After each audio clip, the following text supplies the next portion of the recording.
Olá, queridos amigos, sejam todos muito bem-vindos aqui no nosso espaço virtual dessa casa querida, a casa da nossa irmã Rosa.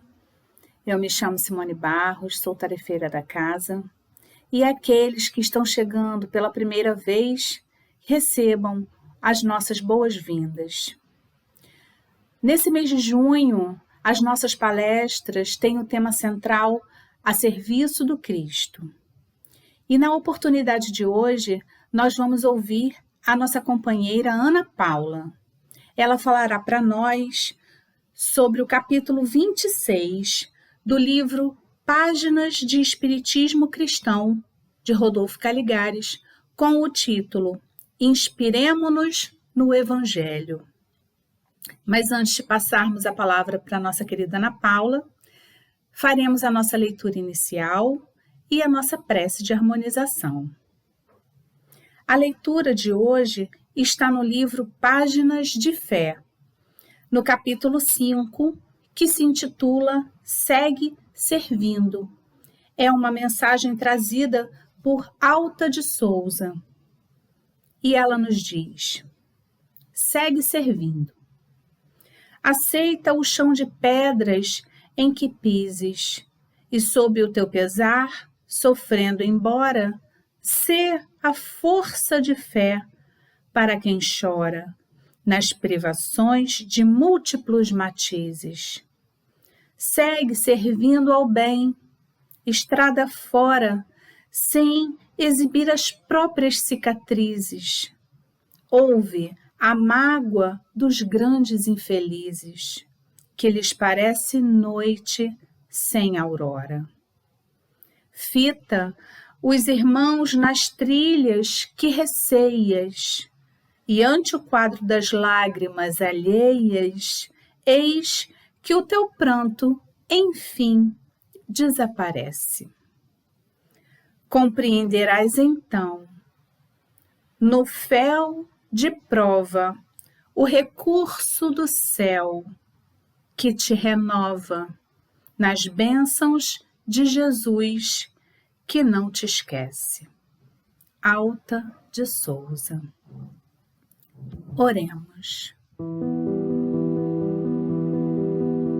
Mestre amado, querido amigo, companheiro de todas as horas, pedimos que nesse momento possamos congregar com toda a espiritualidade amiga, incansável e trabalhadora desta casa da Irmã Rosa, para que possamos adentrar os lares e instaurar a serenidade e a tranquilidade necessária para que as palavras trazidas pela nossa companheira e irmã Ana Paula possam semear, possam encontrar terreno fértil e frutificar.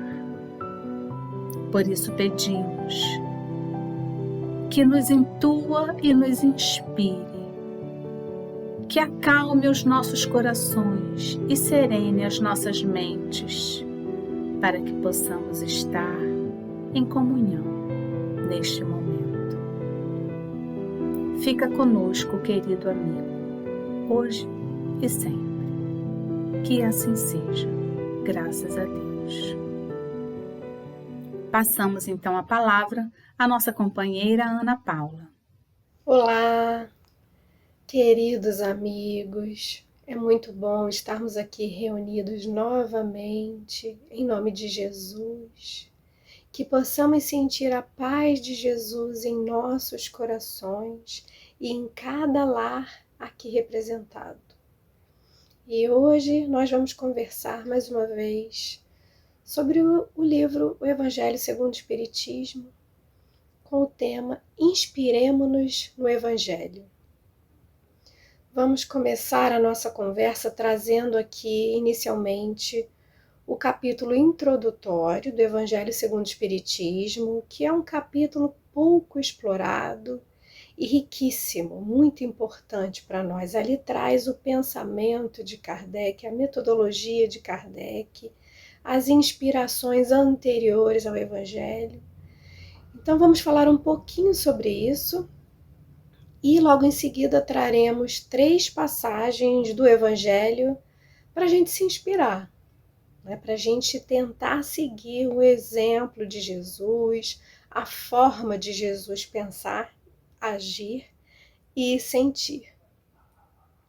Inicialmente, em relação à introdução, Kardec fala no Evangelho segundo o Espiritismo que dos 5 temas principais do Evangelho, e ele fala a vida de Jesus, os milagres, as profecias, as palavras que originaram os dogmas e a questão moral, o código moral. Em relação a esses assuntos, os primeiros 4 assuntos podem dar muita polêmica e variar de religião para religião. Mas o principal é a parte moral. Ele diz que na parte moral há sempre uma concordância. Ele diz que o Evangelho segundo o Espiritismo é um código de moral universal, que pode perpassar qualquer religião. É uma linguagem comum entre qualquer religião. Se os outros pontos podem trazer polêmicas, a vida de Jesus, as profecias, os milagres, enfim, na questão moral, ali nós temos um diálogo comum com todas as religiões, independente de qualquer religião, aquilo ali serve para todos, né? Se nós formos estudar um pouquinho as culturas e as religiões, nós vamos ver que a questão moral é sempre a mesma, é uma tentativa de evoluir e tentar ser melhor para si, para o outro e para o planeta, para a humanidade. E Kardec fala de 2 princípios que vão direcionar toda a codificação, que ele usa durante toda a codificação. E esses 2 princípios é o princípio da concordância e da universalidade. Então ele vai explicar para a gente. O princípio da concordância. E ele aí, mais uma vez, repete para nós como que as mensagens dos espíritos foram trazidas e como ele foi formando ali o Livro dos Espíritos, o Evangelho segundo o Espiritismo, todos os livros da codificação. Então nós sabemos que Kardec formulava as perguntas, né, pelo seu método, que ficou conhecido como método racional intuitivo, racional por conta de toda a sua formação pedagógica, em matemática, em linguística, então ele tinha todo um raciocínio lógico e assim ele formulava as perguntas de forma clara e lógica, mas sabemos que tinha também uma intuição, né? Kardec foi extremamente amparado para essa missão da codificação. Nós sabemos que vários espíritos superiores participaram disso e, principalmente, como protetor de Kardec e orientador direto de Kardec, o espírito de verdade, que nós sabemos que é Jesus, né? Na obra Obras Póstumas, no livro Obras Póstumas, isso fica bem claro para a gente. E em várias outras publicações da Revista Espírita, então nós sabemos que o espírito de verdade é Jesus. Então esse método de Kardec, né, racional, intuitivo, ele formulava as perguntas e enviava para vários centros, e aí ele fala no livro, no Evangelho segundo o Espiritismo, centros sérios, né, ou seja, que realmente tinham compromisso com a verdade, enviava, e as perguntas, e aí nas reuniões mediúnicas, os espíritos, através dos médiuns, respondiam. E assim ele analisava essas respostas. Ele fala que foi em torno de 1000 centros espalhados pelo mundo. E as respostas vinham e ele analisava uma por uma, e ali ele tinha o cuidado de extrair o que era comum nas respostas, o que era convergente naquelas respostas, justamente para diminuir o viés da influência do médium ou a influência do meio, do centro, porque nós sabemos, né, que a faculdade de mediunidade ela varia para cada indivíduo. Alguns têm essa faculdade mais bem desenvolvida, outros menos. E que pode ao médium causar um pouco de dificuldade em perceber se aquele pensamento é dele ou se aquele pensamento é do espírito. Então Kardec trouxe e começou a juntar o que era comum ali, a interseção das respostas, para diminuir esse viés da influência do médium e a influência do meio. Então esse é o princípio da concordância. E o outro princípio que ele traz para a gente, que é o princípio da universalidade. Né? Então essas respostas vieram de várias partes do mundo e nós sabemos que esse intercâmbio com o plano espiritual acontece independente de religião. Nós sabemos que em todas as religiões isso acontece, só que cada qual, né, interpreta de uma forma. Né? Uns dizem que foi o Espírito Santo que me falou, Deus falou comigo. Enfim, nós somos, como está no Livro dos Espíritos, o tempo inteiro influenciado pelos espíritos. Então isso não é privilégio de uma religião, não é privilégio de um local, não é privilégio de uma classe social. Kardec fala isso no Evangelho. Todos nós podemos receber respostas do mundo espiritual se nós tivermos essa faculdade um pouco mais desenvolvida. Então esses dois princípios seguiram durante toda a codificação, né? Kardec se utilizou dele para que a verdade ficasse cada vez mais clara para nós. E ele fala que é assim, né? De tempos em tempos, essas verdades são lançadas na atmosfera do planeta para que os espíritos possam captar. E um exemplo, né, que nós lembramos quando Kardec fala isso é a teoria da evolução.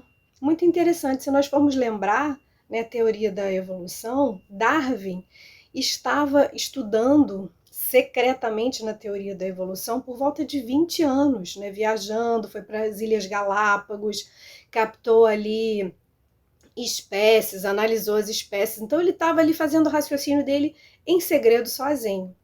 E num determinado momento ele recebe uma carta também de um pesquisador inglês, mas que estava lá na Indonésia, Russell Wallace. E porque Darwin era muito conhecido, né? Então ele lá na Indonésia também captando ali as espécies, estudando, ele teve o mesmo raciocínio de Darwin.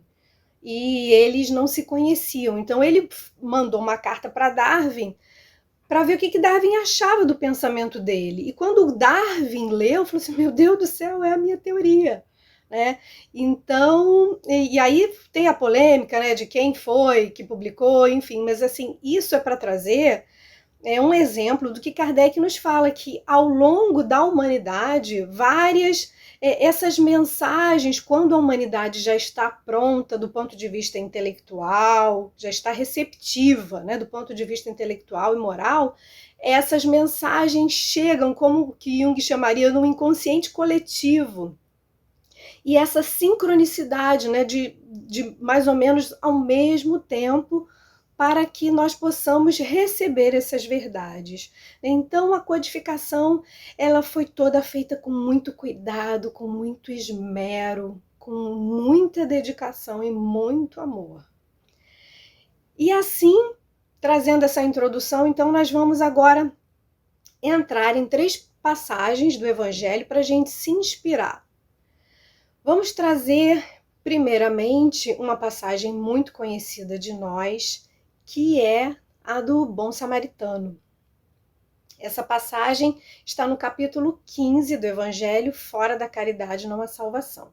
Então a gente vai falar aqui rapidinho, todo mundo conhece, mas vamos lembrar, né, que era um homem que descia de Jerusalém para Jericó e na estrada ele foi assaltado, roubaram tudo dele, ele foi espancado e ficou à beira do caminho, quase morto. Passou um sacerdote, viu aquele homem caído, passou pelo lado, deu a volta e seguiu. Passou um levita, que também é um sacerdote, só que da tribo de Levi, viu aquele homem, seguiu também. Não ajudou.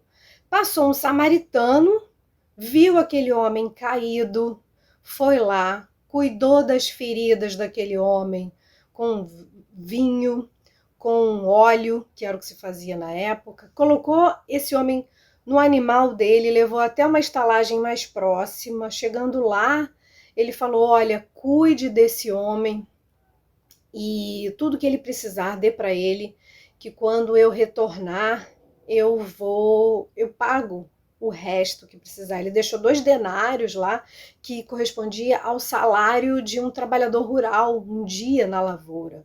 Era uma boa quantia.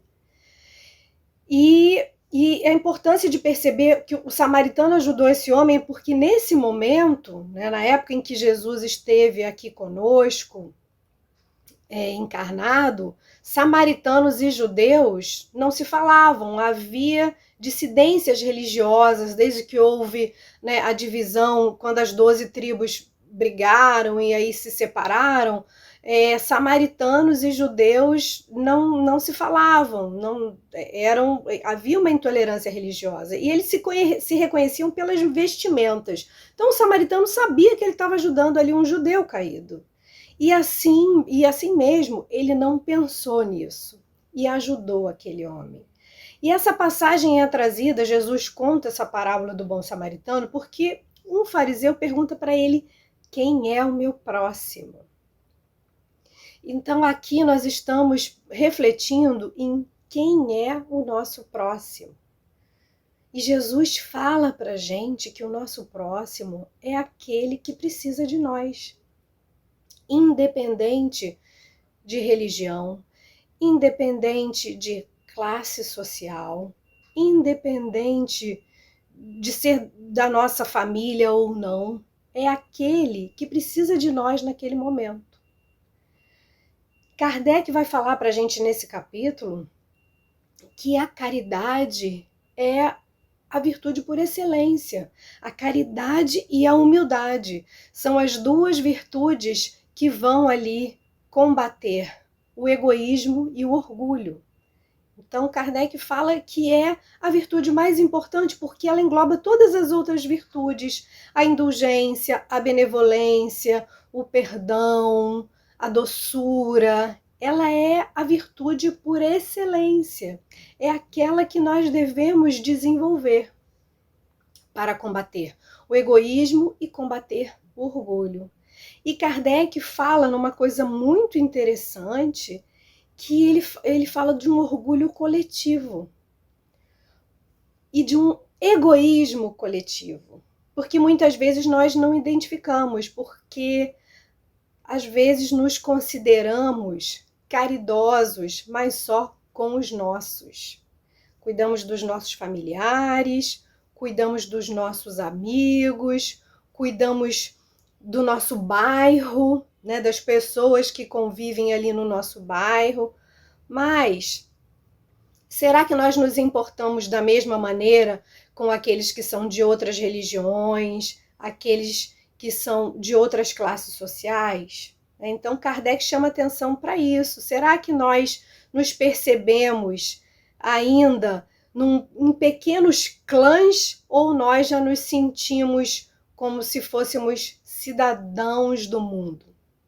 Então é importante isso. Será que o que eu quero para a minha família é o mesmo que o que eu quero para todas as famílias? Será que o que eu quero no meu bairro, a estabilidade do meu bairro, a segurança, é o que eu quero para toda a cidade? É o que eu quero para todo o país? Então, a gente fazer esse exercício, porque Emmanuel fala no livro Fonte Viva, que quando nós fazemos a oração do Pai Nosso, e quando nós recebemos Deus como nosso Pai divino, ao mesmo tempo nós estamos aceitando ali a humanidade toda como nossa irmã. Será que nós já recebemos a humanidade toda como nossa irmã, ou nós só queremos ser filhas, filhos do Pai? Então essa é uma reflexão para a gente, e eu trago aqui uma passagem que está no Evangelho segundo o Espiritismo, nesse capítulo, que é Paulo de Tarso falando, né, o nosso querido apóstolo Paulo. E na carta aos Coríntios, ele fala para a gente das 3 virtudes: a fé, a esperança e a caridade. Mas dessas 3, a mais excelente é a caridade. Ele põe a caridade acima de todas as outras virtudes, porque ele diz que a caridade qualquer um pode fazer. O sábio, o ignorante, o rico, o pobre. Qualquer um pode fazer. E olha a mensagem que ele nos traz. Submetei todas as vossas ações ao controle da caridade, e vossa consciência vos responderá. Não somente ela vos evitará de fazer o mal, mas vos levará a fazer o bem, porque não basta uma virtude negativa. É preciso uma virtude ativa. Para fazer o bem, é preciso ação da vontade. Para fazer o bem, é preciso ação da vontade. Para fazer o mal, basta frequentemente a inércia e a negligência. Então, Paulo de Tarso aqui nos convida ao movimento. Ao movimento. Quando aquele sacerdote passou longe, ele fez um mal, porque ele deixou de fazer o movimento do bem que era possível a ele. O que Jesus pede para nós é fazer no limite das nossas possibilidades. Então era possível ali. Mas ele ficou preocupado, que ele tinha um compromisso, provavelmente, né, um compromisso no templo.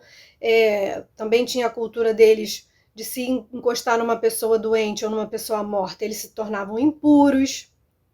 Ele pensou nele, na condição dele, não do outro.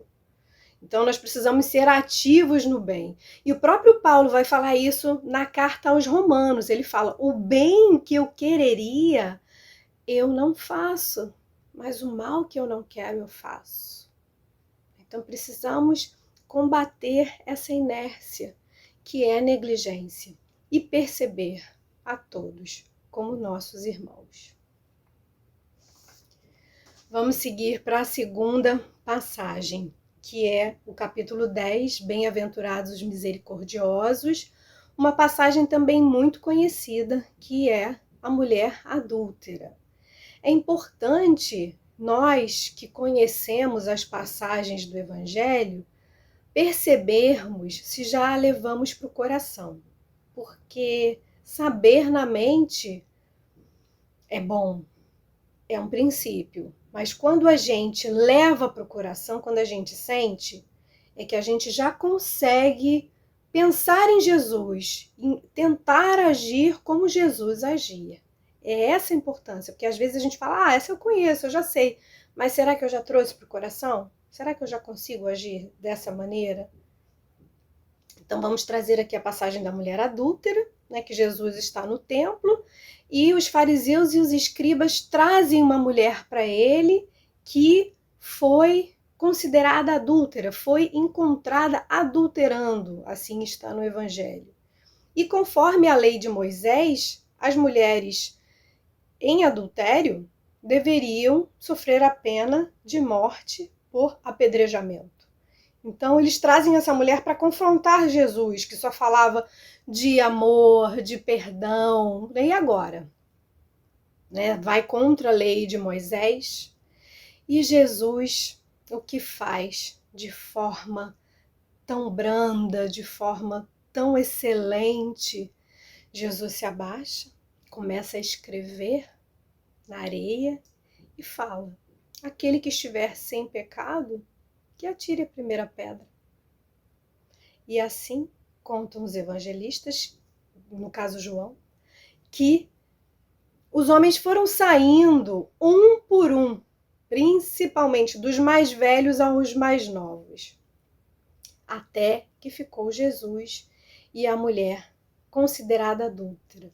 E aí a gente já vê, né, a a discrepância dessa sociedade, uma sociedade patriarcal, né? Porque adultério, se for um crime, é um crime que não se comete sozinho, não é um crime de um réu só.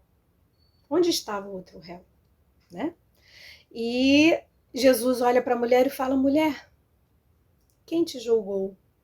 E ela fala: mestre, ninguém me julgou. E ele fala: eu também não te julgo. Vá e não peques mais. Jesus não julgou aquela mulher. O que ele fala para ela é: você cometeu um equívoco e tem a chance de começar de novo, de renovar, de seguir numa vida nova. E Kardec então traz essa passagem para falar para a gente da indulgência, que a indulgência é um dever que nós temos que ter na relação com os outros, porque quem erra está em desequilíbrio, não está pleno. Quem erra está numa dificuldade e nós só olhamos o erro em si. Kardec chama atenção para a gente que existem duas situações, duas formas de agir diante de um erro, de um equívoco, de um mal. A primeira é combater o ato do equívoco, aquilo que gerou aquele erro. A outra é desqualificar a pessoa que errou. E Kardec fala que desqualificar a pessoa que errou, que isso é crueldade, que isso é maledicência. Porque todos somos passíveis de erro. Será que na mesma situação, será que de um erro qualquer, será que nós conseguiríamos agir diferente? Então, isso não resolve, isso não produz, isso é maledicência, é maldade, é crueldade. Mas sim, combater o ato em si. Combater o erro, combater o equívoco, o ato, não quem executou. E aí Kardec fala que isso, combater o equívoco, isso é louvável, porque é assim que se repreende o mal numa sociedade, é assim que uma sociedade evolui, né, onde nós podemos identificar os erros e reagir diferente. Mas quem tem autoridade para fazer isso, ou seja, para indicar um mal e combatê-lo, é quem tem autoridade moral. E Kardec fala que quem tem autoridade moral perante Deus é quem está vinculado ao bem. E aí a pessoa que faria isso, faria como Jesus, com benevolência, com delicadeza, com amor, olhando a pessoa que está ali, que errou, mas que tem uma centelha divina dentro de si, que tem uma coisa boa dentro de si. E é isso que Jesus fazia. Ele andava com pessoas imperfeitas, porque nós somos todos imperfeitos, mas aqueles que chamavam a atenção da sociedade, porque justamente para despertar o que há de bom em todos. E assim nós também precisamos. Precisamos que as pessoas também olhem para nós o que há de bom em nós, porque isso é uma escolha que a gente faz. Se a gente quiser, a gente sempre vai achar um ponto de concordância, de convergência com o outro. Isso é mudar o nosso olhar em relação ao outro. Está no Evangelho. Perguntam para Jesus, mas por que ceias com fariseus, com publicanos? E ele fala, mas eu vim aqui, eu não vim para os sãos. Os sãos não precisam de mim. Os médicos vêm para os que estão doentes. E também no livro Fonte Viva, Emmanuel, numa passagem linda, ele fala caindo em si.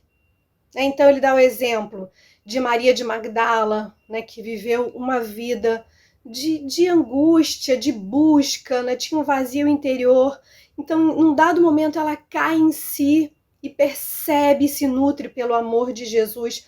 Pedro, que negou Jesus porque estava com medo, por impulsividade, e quando ele percebe o que ele faz, ele cai em si e entrega a vida para Jesus, como ele fez, como nós sabemos, a vida de Pedro. Então, quantos de nós, assim, precisamos disso?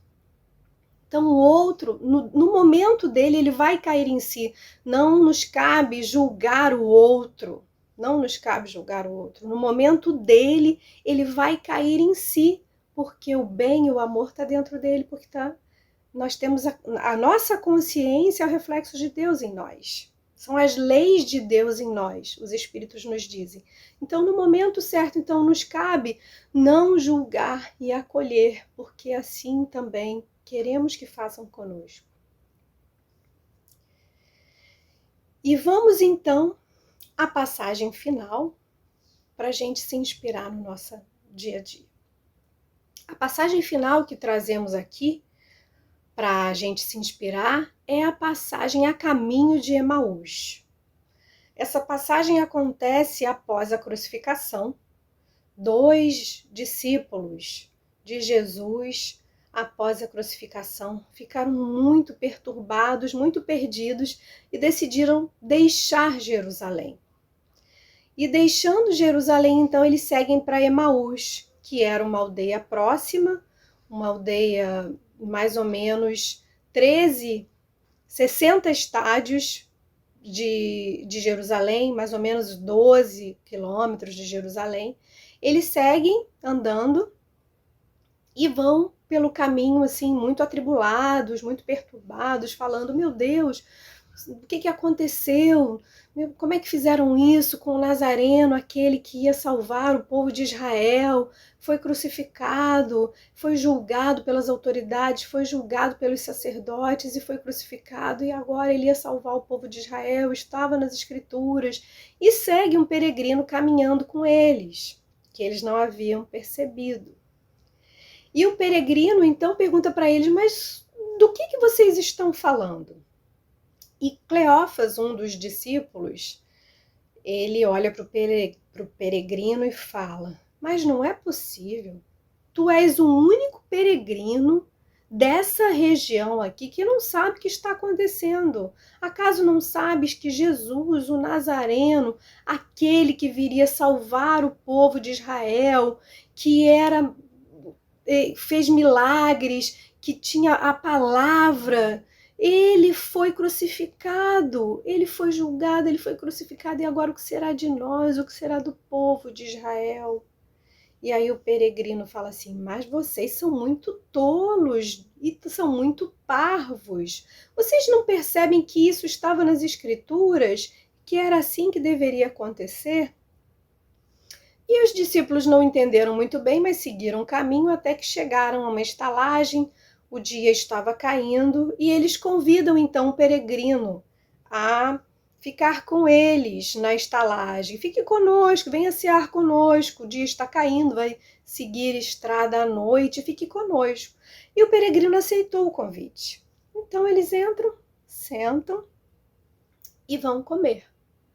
O peregrino pega o pão, abençoa, reparte e entrega a eles. E naquele momento eles perceberam que era Jesus. Quando eles perceberam, então Jesus já não estava ali com eles, e assim eles perceberam que não estavam sós, que o tempo inteiro Jesus seguia com eles. E ali então, fortalecidos na fé, na coragem de que tudo estava no controle de Deus e que Jesus estava com eles o tempo inteiro, eles retornam a Jerusalém, na estrada escura, sem medo, destemidos na fé e no amor.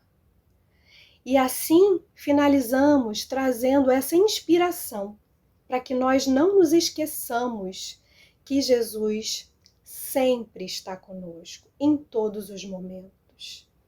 Que muitas vezes nós não conseguimos perceber porque estamos muito confusos, muito atribulados, mas precisamos elevar o nosso pensamento a Deus em oração. E aí sim nós vamos perceber o amor de Jesus, o abraço de Jesus seguindo, guiando os nossos caminhos. E aí assim nós precisamos ouvir a voz de Jesus e seguir, mesmo na estrada escura, com coragem, destemidos. Agora vamos então à nossa oração. Deus, Pai nosso, de amor, de luz, de misericórdia. Jesus, nosso Mestre querido, nossa inspiração de todos os dias. Irmã Rosa, bondosa irmã, tão amada, muito obrigada por todas essas bênçãos. Por todas essas bênçãos que sentimos agora, que descem dos céus em forma de luz e penetram nosso coração e penetram as nossas águas que serão fluidificadas, trazendo para nós tudo o que precisamos para recompor a nossa fé, a nossa coragem, o nosso amor e seguir sabendo que somos amados, que somos protegidos e que não estamos sós, que somos muito amparados e que fortalecidos assim possamos fortalecer também cada irmão que precise de nós nesse caminho. Mestre amigo, muito obrigado por teu amor em nossa vida. Fique conosco agora e sempre. Que assim seja, graças a Deus.